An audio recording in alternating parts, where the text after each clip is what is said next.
are enough red chairs in the room. Could you find a red chair, please? There's one up there, another one up there, one there. Grab one, put it somewhere in the room, close by a wall. Because you'll need a bit of wall real estate as well. Or pillar. Pillar's good. Pillar real estate is good. A pillar and a chair, and there'll be another prop coming soon. The chair is to sit down and rest on. That's what the chair is for. Okay. All right. So when you're ready, have a seat on your chair. No, it won't be the only time. I'm not that mean. I can be mean, but I'm not that mean.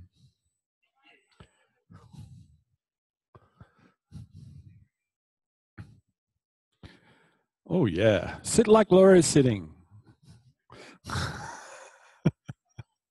You know, in the Awareness Through Movement, in the Potent Self book, this is a position that you have to bring yourself up from. Have you found that yet? Come up from.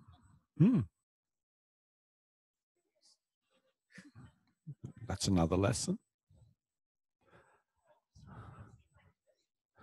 So take a seat on your chair. Get yourself ready to stand. No, that was a crazy, stupid joke. No, I don't know why people set them up so, but I just said close by a wall, because you'll need the wall real estate soon. So sit on your chair as if you're about to stand. And let's do a semi-supported version of what you just did, lying down and standing. So part of your weight is now supported by the chair, which means your legs are relatively free to do some of those foot movements. So first of all, just think of rolling your feet over the ground. It's like if you think of a wheel, like Narayan has his bike here. If I take Narayan's bike and wheel it across the ground, the wheels roll and the bike travels across the ground, does it not? Well, your feet are kind of doing the same thing. Can you feel how they start to travel across the ground?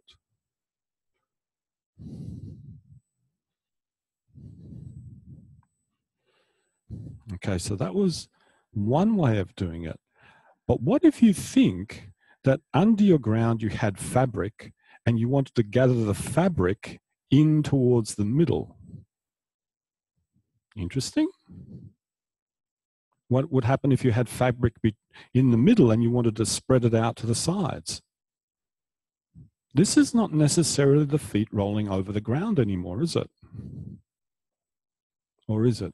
Can you feel that difference between the two?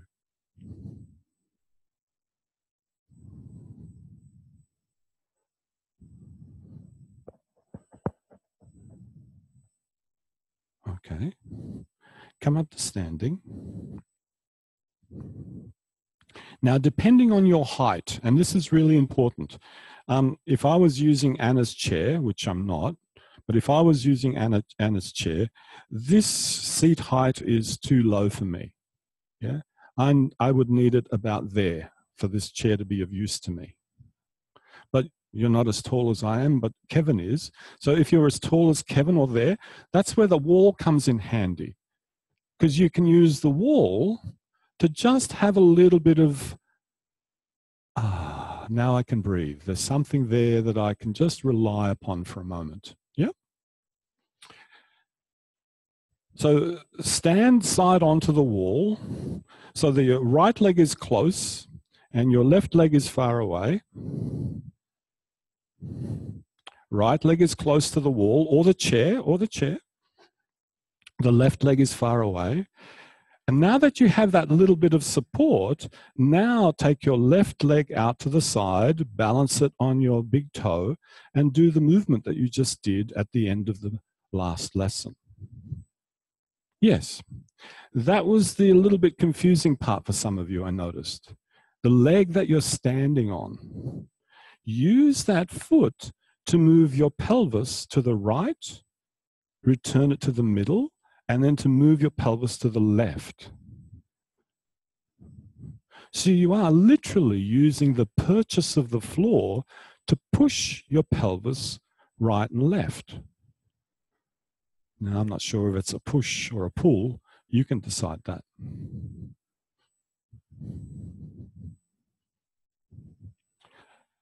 Now, it's up to you how much wall or chair support you need to get a sense of that, where your pelvis is getting moved in space because you're interacting with the ground through your foot in a certain way.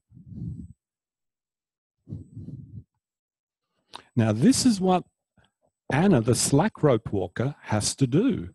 She has to get that rope back underneath herself. And then she has to get the rope underneath herself. And it's not a matter of just simply rolling the foot over the rope. No, no, no. It's like, catch that rope, bring it in. Catch that rope, bring it in. Okay, switch that around. Flip yourself around so that your left leg is close to the wall or close to the chair. Have the right big toe out to the side, just for a little bit of counterbalance.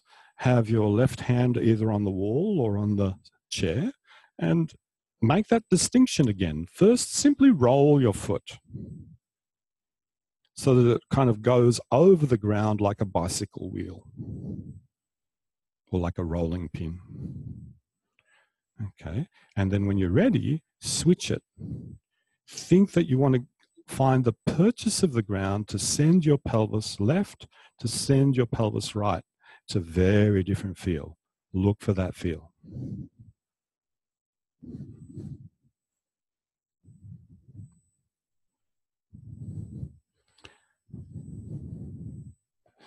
Now, I've seen that some people are doing it in different ways, so I'll point out some variations. Keep using your left foot like you're using it to move your pelvis left and right.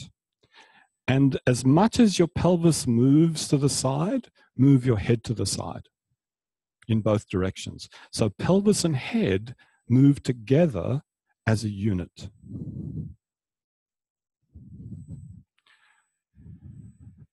If your head was a basketball and your pelvis was the basketball hoop, your head would fall into that basketball hoop at every moment. You'd never miss the shot. Okay. Now do the opposite. When your pelvis goes to the left, take your head to the right. Oh. Whatever that means for you. Could be your head and neck, could be your head and shoulders, could be your head and neck, shoulders and head. And there's a third possibility. Just leave your head where it is. Let the pelvis move underneath the head.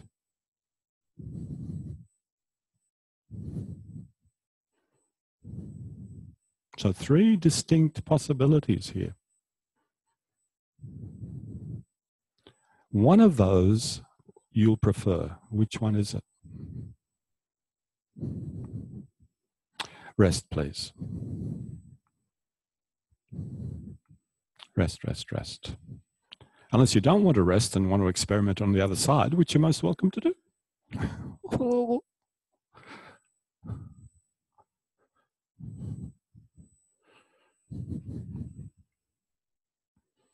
Now, for these 2 weeks, we've been addressing in every awareness through movement lesson, more or less, the notion of what it is to stand,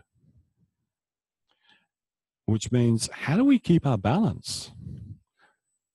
And one way that we are exquisitely good at is counterbalancing body weights to maintain our balance. So if you take your pelvis to the left, that's a big chunk of your body weight goes to the left. Something must go to the right.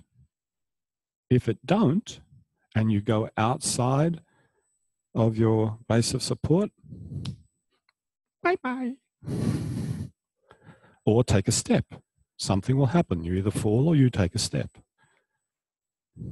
Please come up to stand again. Face the wall or face the back of your chair so that you can have your hands on the backrest, at the top of the backrest on the back of the chair. Your choice.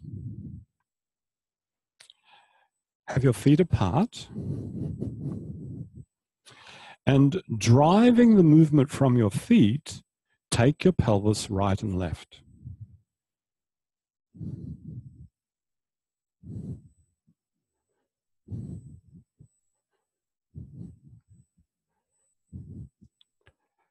Is that specific enough?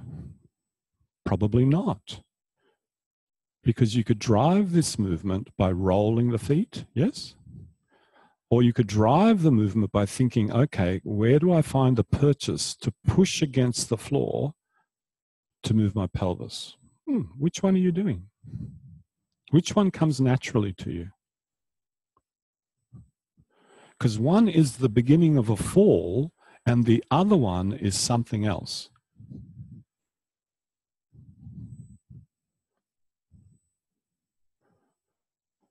How could you use your feet to create that sense that when you go to the side, your head goes up?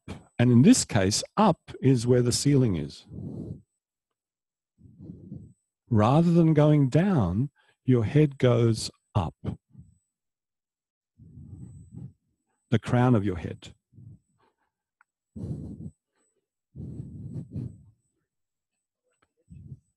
You might never sink.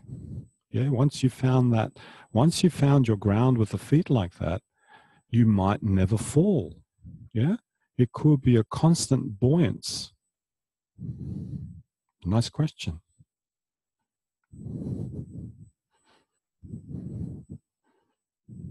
Okay, let that be. Either walk a little bit or sit in your chair, your choice.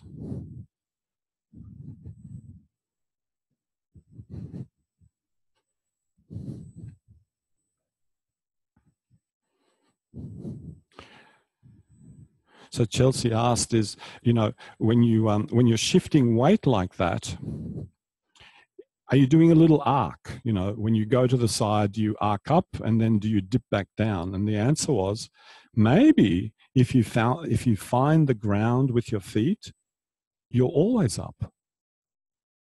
You never get that, oh, the feet are collapsed and I'm going down. There's kind of like that activity in your feet. Yeah, like that.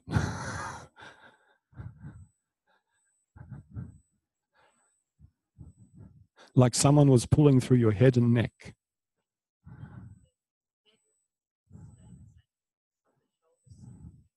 Yeah, that's right.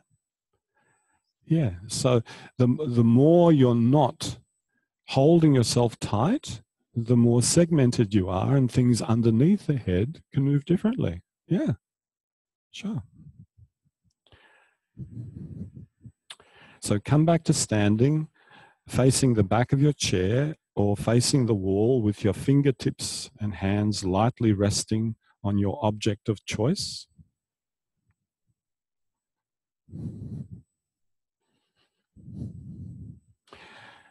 Simply stand there for a moment and pay attention to the rhythm of your breathing. Get a sense of the timing. How long is the in-breath? How long is the out-breath? The in-breath, the out-breath, the in-breath.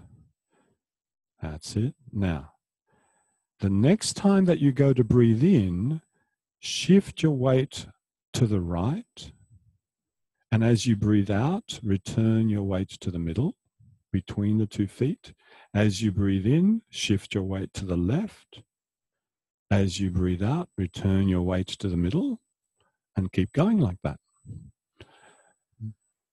Don't manipulate your breathing. Naughty, naughty. Just stay with your breathing. Time your weight shift with your breathing.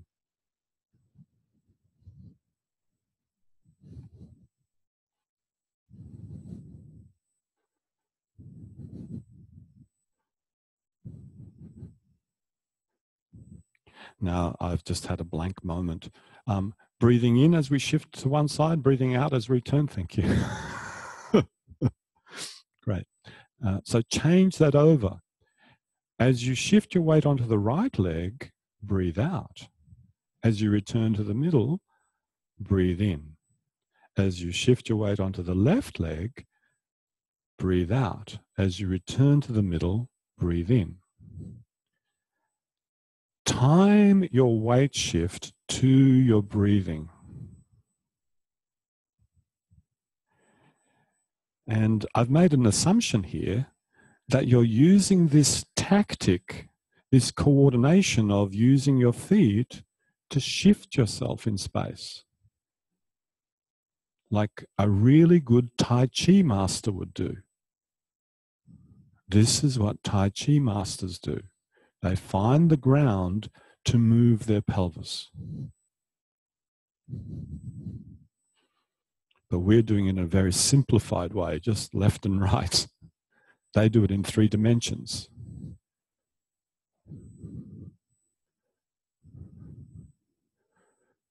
Wonderful. Stop and rest. You can walk and rest. You can sit and rest, but no lying down.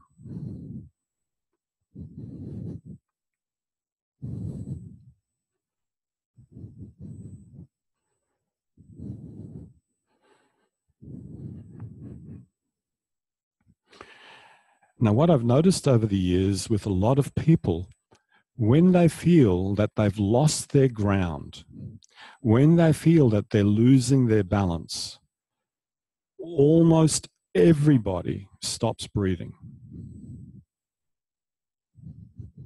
Almost everybody.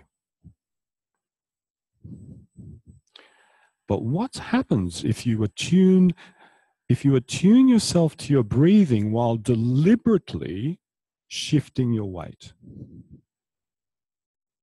You could teach yourself how to keep breathing at those moments. Balance gets a little bit tricky. Come back to standing. Stand behind your chair, your hands on the backrest of the chair or facing the wall with your fingertips lightly on the wall.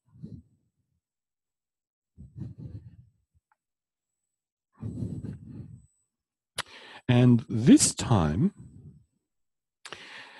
could you rearrange your feet so that the right leg is back, the left leg is in front, and the left heel, the back of the left heel, is bumping up against the right big toe. In other words, that the feet are on one line. So that there's a line running from the toes of your left foot to the heel of your left foot, then the toes of your right foot to the heel of your right foot, just one line. As if you were on a slack rope. Now, on the out breath, shift your weight to the right. On the in breath, return. On the out breath, shift your weight to the left. On the in breath, return. And you can choose how much support you need from your chair or from the wall. Use that amount of support that lets you keep breathing.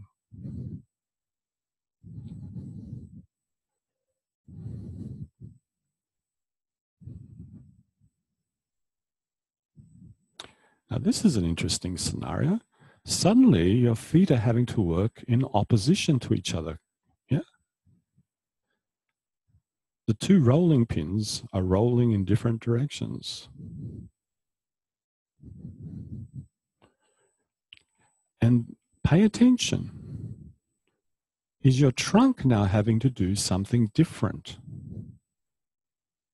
when your legs are in this kind of configuration. Change the breathing pattern. Switch it over. And please remember, time your movements to your breathing. Don't time the breathing to the movements.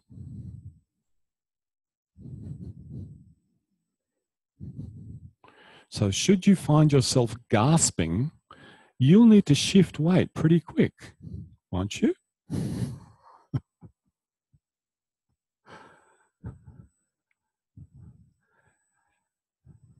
So the more calm you can stay in yourself, the more regular your breathing becomes. The more regular your breathing becomes, the more your system calms down, and then you are in a very interesting loop. Very different.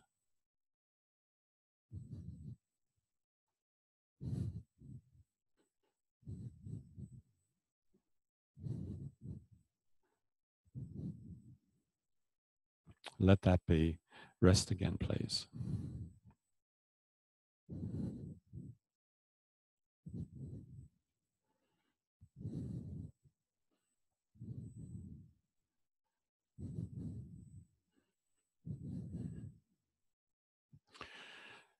So when we're a little bit more calmed in ourselves, the musculature, the tonus drops a little bit. Two things become very useful. You start to be more sensitive to what's going on because there's not as much noise. Two, body segments that could be counterbalancing are available for counterbalancing rather than just one big long segment. So there's something interesting about this business of relating the breathing pattern to balance.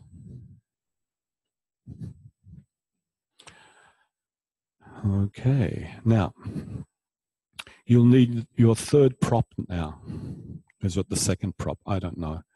There are really hard rollers over here. So you have the white PVC rollers, and you have these three guys here. Could you please get yourself one and go back to your place? I think there'll be enough.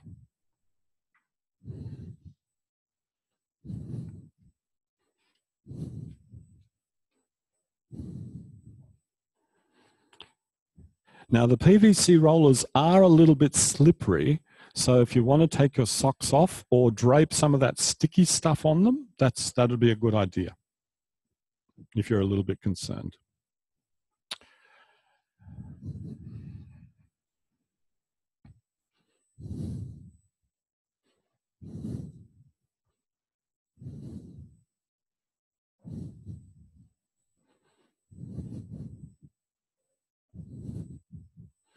All right.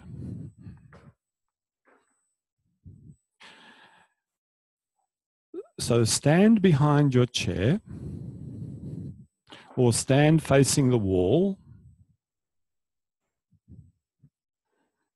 Place the roller directly in front of you so that the length of the roller is not pointing forwards, but the length of the roller is pointing side to side.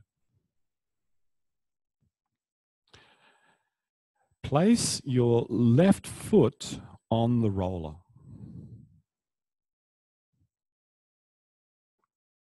Now slowly, and I mean really slowly, take at least 4 breath cycles. Breathe out, breathe in. 4 breath cycles to actually come up onto that roller. And use that other leg, your right foot, effectively. Let it help.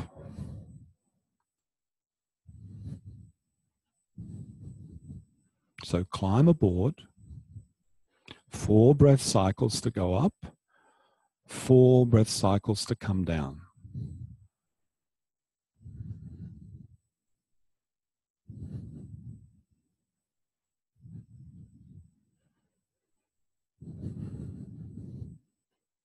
It ain't going to squash. No. No, I've got them up Sydney. They don't squash. You have to take a sledgehammer to them. No, you're fine. However, if it is uncomfortable under your feet, feel fit. Yeah, nah, you're fine.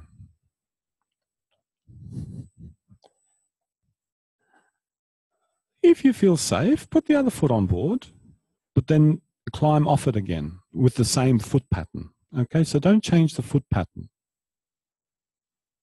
For at least 4 breath cycles to come up, at least 4 breath cycles to go down.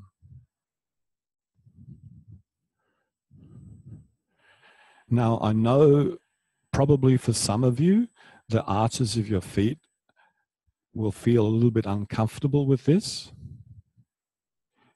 Check your breathing. Your breathing will really tell you whether this is acceptable or not. If it's not acceptable, maybe find some really soft padding and pad up the roller just a touch. A towel over the top or something.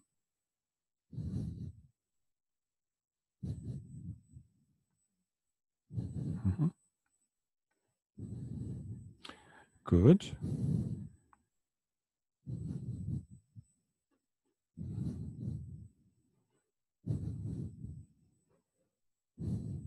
Let it drape, then it'll be quite safe. Yeah, just let it drape over the top. Yeah, that's good.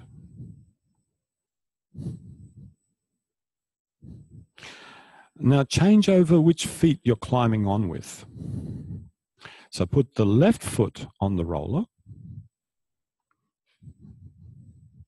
Sorry, the right foot on the roller. Put the right foot on the roller. Have the left foot ready for support and go ahead. Start to climb aboard the roller using the left foot to help with. And you've done this morning when you were lying on your front and you had your toes tucked and you were using the power of your foot to push your spine towards your head. It's the same movement. It's just now being done vertically. Yeah. So you can imagine, may I? You can imagine that your partner is behind you and they've just got you on that necklace and you just climb aboard. Thank you. Yeah? Okay. That's okay. Yeah? It's the same movement. Is it cracked? Oh, you've differentiated it.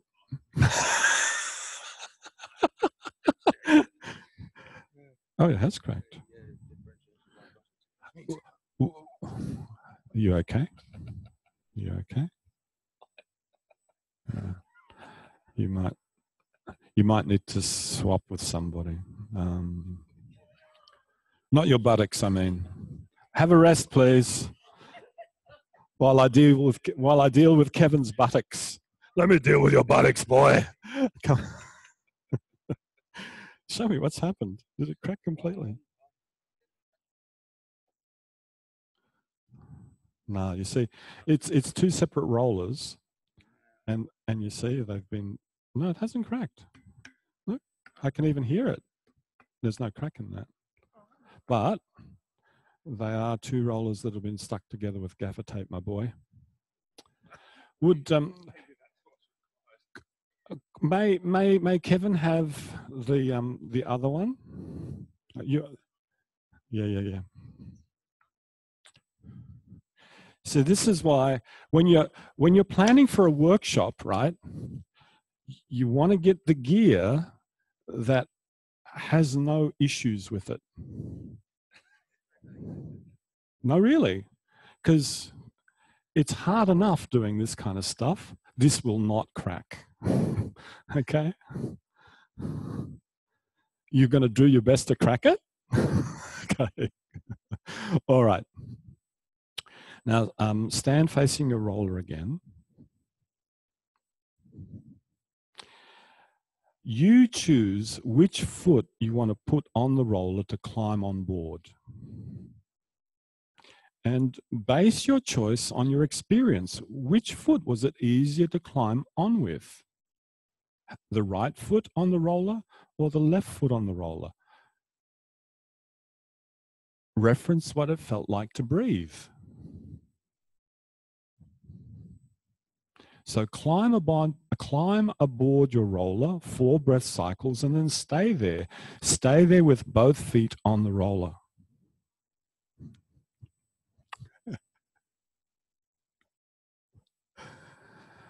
Okay. Now that you're on the roller, now move your pelvis right and left like you did when your feet were just on the floor.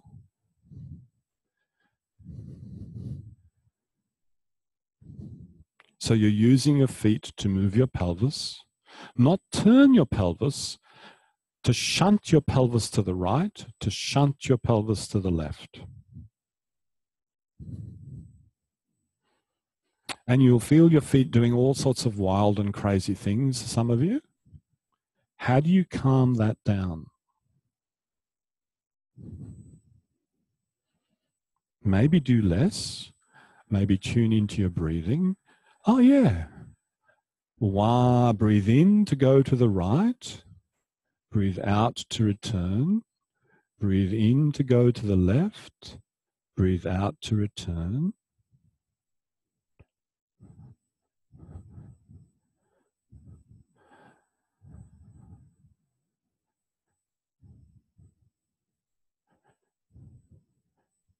Now switch the breathing over. Do the opposite.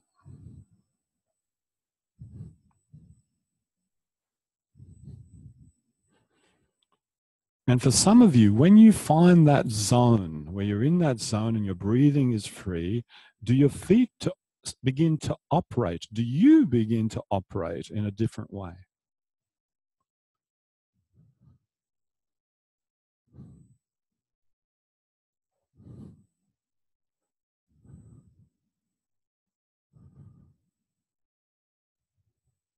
Good. Let that be in rest, please.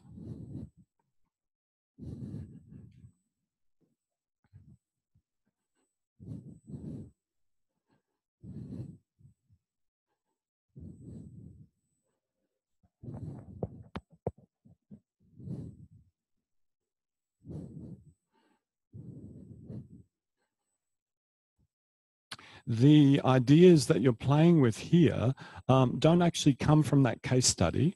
These ideas come from, there's a recorded FI lesson that Feldenkrais gives with a ballet dancer from the San Francisco Ballet Company. She's got a hip problem and hip problem. She's got a really sore hip and it's actually career threatening. She could lose her career from it. So in the second lesson that he gives her, he does a lot of work stepping up onto the roller, coming off the roller, seeing if she can find another way of balancing her pelvis in that hip joint. Yeah.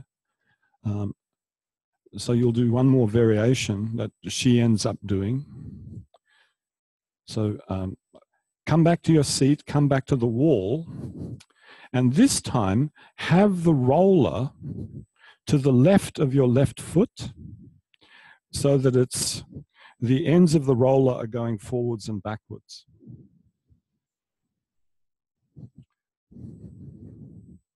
So the roller is to the outside of your left foot and its ends are pointing forwards and backwards.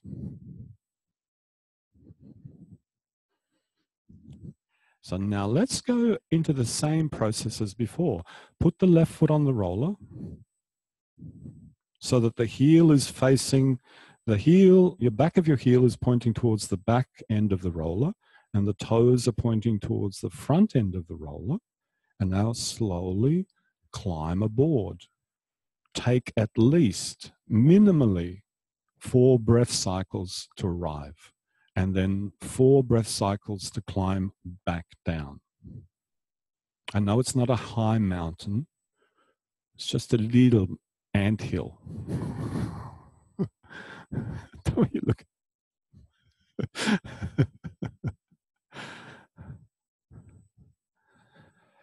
Use as much support from your chair or the wall that you need to keep your breathing free.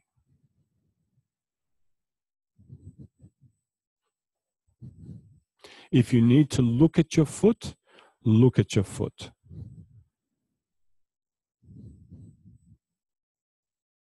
So sometimes that visual feedback, where's my foot and what it's doing, it's very useful. There'll come a time that you don't need it. But if you need it now, use it now.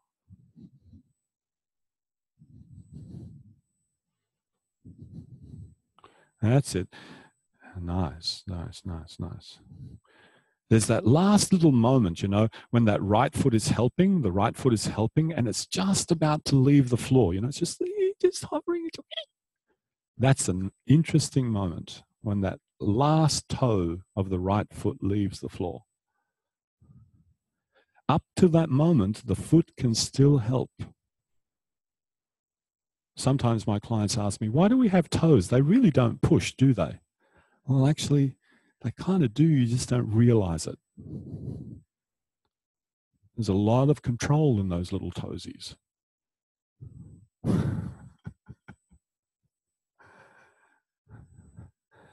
Now, the next time that both of your feet are on the floor again, switch the roller to the other side.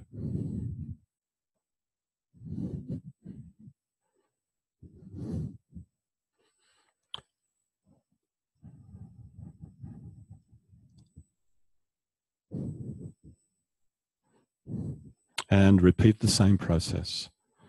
Climb aboard the roller, taking at least 4 breath cycles. And ditto coming off.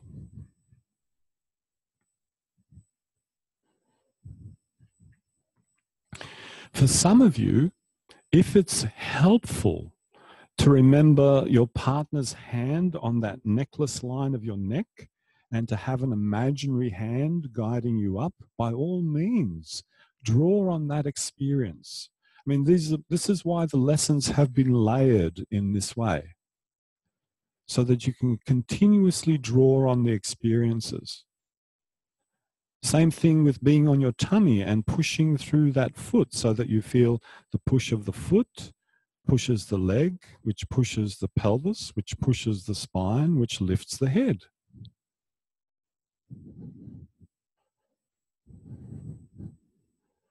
Nice.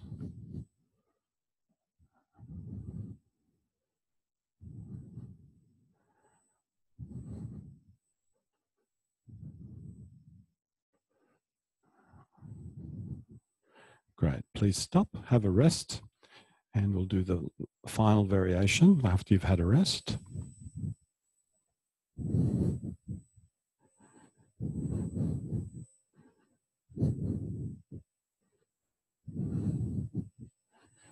Those of you who have chosen to walk around rather than sitting, what's it like to walk, having done these variations with the rollers?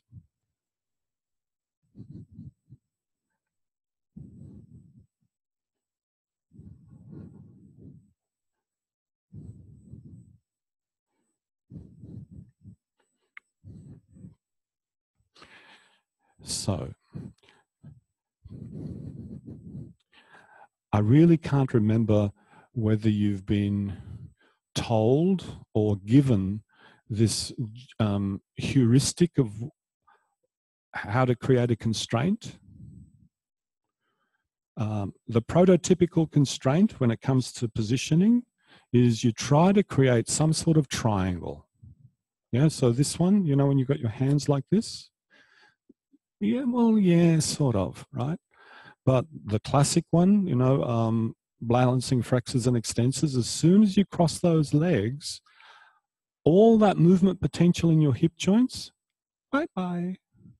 Not there anymore. You can't use the hip joints. And if you can't use the hip joints, you have to find something else. Now, this is why the lessons that we've inherited from Feldenkrais, they have a very particular form. And if you go outside of that form and start to play around with, oh, I'll think I'll do this, and I'll think, you never learn what that other thing is because you don't stick to the constraint. So it's not because it has to be that way, but there's something in that that you now need to find. So can you see that if you have one leg in front of the other, that's starting to be a little bit of a triangle, isn't it? There's a bit of play. The harder, the tougher constraint would be to do that. That's it. No more hip joints. So then what do I have to find? Here. I have to find here.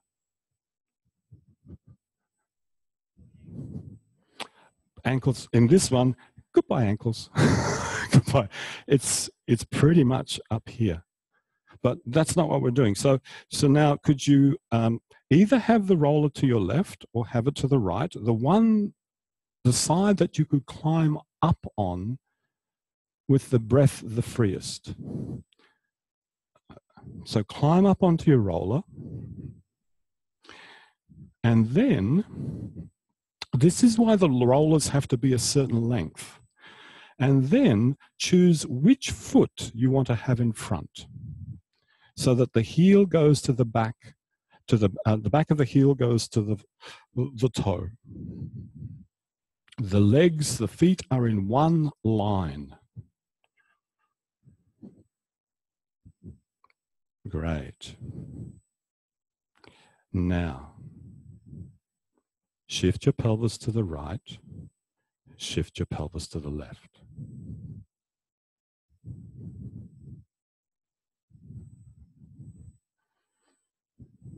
Use whatever tactic you want.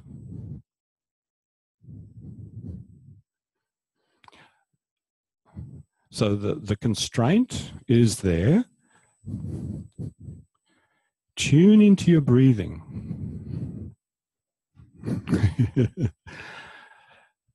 Tune into your breathing. And when you're ready, when you feel you're ready for it, breathe out when you're shifting your pelvis to the right. Breathe in when you return. Breathe out when you're shifting your pelvis to the left. Breathe in as you return. So timing the shift to the duration of your breathing.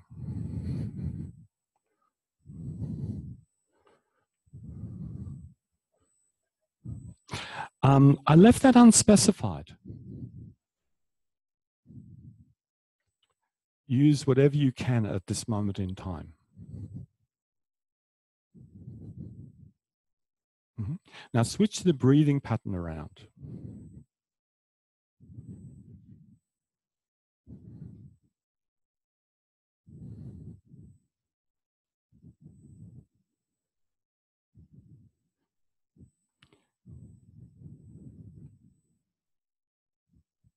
And you can begin to make choices. How much do you really need the chair? How much do you really need the wall?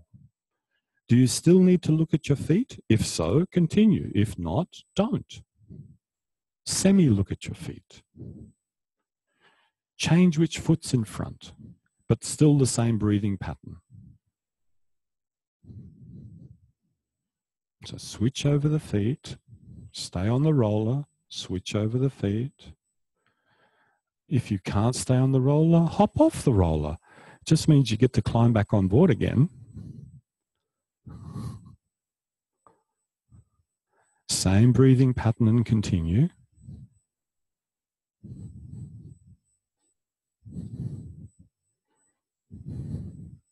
That's all right. You'll start to find the looseness in your arms.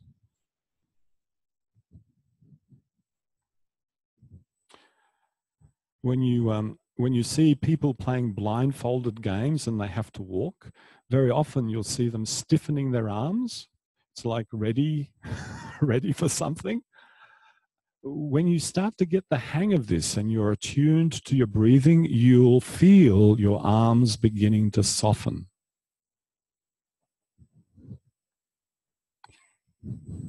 which means something different is happening in your chest, in your shoulder girdle, and in your neck. Now, finally, change the breathing pattern. Switch it over.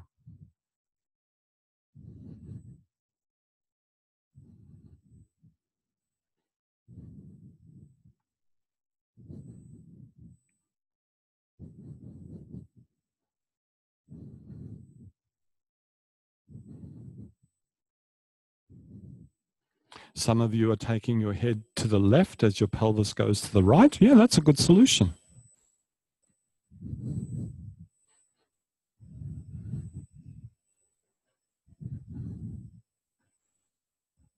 Now bring yourself to the middle. Climb off the roller, at least 4 cycles of breathing to climb off the roller.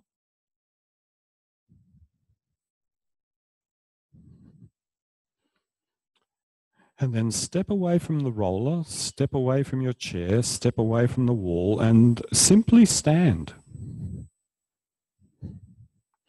Stand so that you feel well balanced and safe. Now, I've used that phrase a number of times. Do those words have a different meaning now? Do you have a different way of standing that feels well balanced and safe? Now, intentionally use your feet to shift your pelvis to the right and to shift your pelvis to the left. And notice, how much do you really need to do with your feet to make that happen? Is it different to before?